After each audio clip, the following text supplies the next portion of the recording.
અમારી જોડે અમારા ગુજરાત બનાસકાંઠાથી સ્ટુડન્ટ્સ આવેલા છે.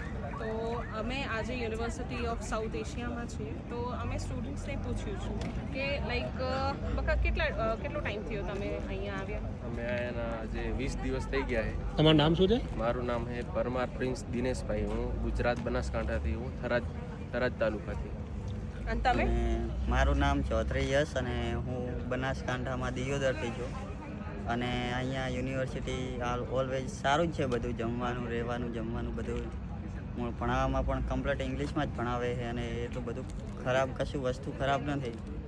અને અમને અહીંયા મજા આવે છે, મતલબ કે સારું છે બધું ઓલવેઝ. જેને ઓછા બજેટમાં અને સારા બજેટમાં MBBS કરવાની ઈચ્છા હોય તે અહીંયા આવી શકે છે. સારું છે. ઓકે, તો લાઈક તમને શું લાગે છે કે અહીંયા જે તમને એક જ કેમ્પસમાં જે તમારે ક્લાસીસ ને બધું છે, જેમ કે હોસ્ટેલમાં લાઈક હું પૂછું તમને તો કેટલા શેરિંગમાં રહો છો તમે?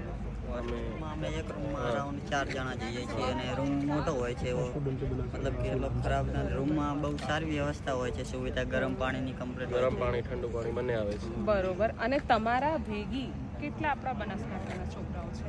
અમારા ભેગા અરાઉન્ડ હશે બનાસકાંઠા. બરોબર. કોણ છે? તમને નામ ધ્યાન છે? દશરથ છે, પછી દર્શન, ઓમ મહેન્દ્ર. બરોબર.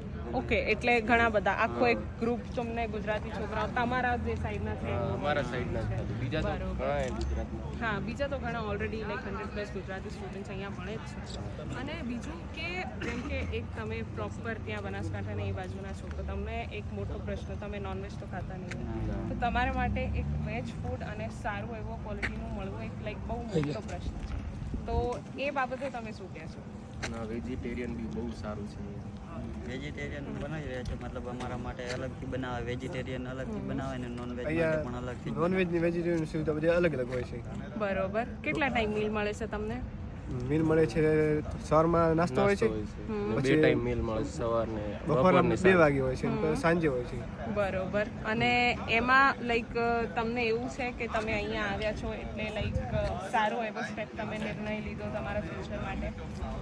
સારું જ લાગે તો તમે બીજા સ્ટુડન્ટને શું કહી શકો છો? આ યુનિવર્સિટીમાં એડમિશન લેવું જોઈએ હા, યા ના લેવું લેવું જોઈએ. યુનિવર્સિટી બહુ સારી છે. એબ્રોડથી MBBS કરવા માંગતા હોય તો તે આવી શકે છે.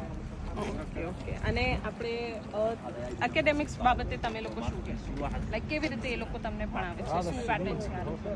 ભણાવવામાં અલગ બેન્ચ પાડે છે કે અમે 6 નંબરની બેન્ચમાં હતા, તેમાં મોટા ભાગના ગુજરાતીઓ છે. કેટલા લોકો છે? 19 જણાની બે છે.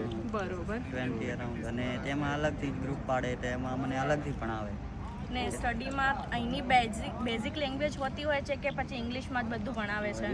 બધું ઇંગ્લિશ પણ હોય છે, પણ કેટલાક સાહેબ હોય છે હિન્દીમાં પણ સમજાવે છે. એટલે આપણું ગુજરાતી જેવું ને જેવું મળી રહેતું હોય છે, હિન્દી અને ઇંગ્લિશ બંને. બંને okay students, thank you so much.